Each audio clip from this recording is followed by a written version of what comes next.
Chief Minister Conrad Sangma today attended the Behdeinkhlam festival of Saint Ialong.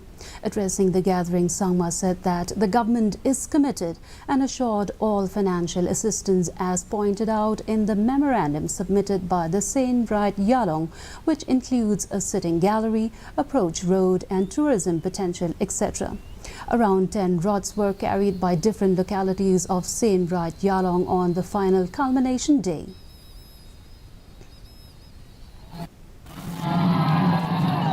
Have been very particular that this road and another few roads in this village need to be developed.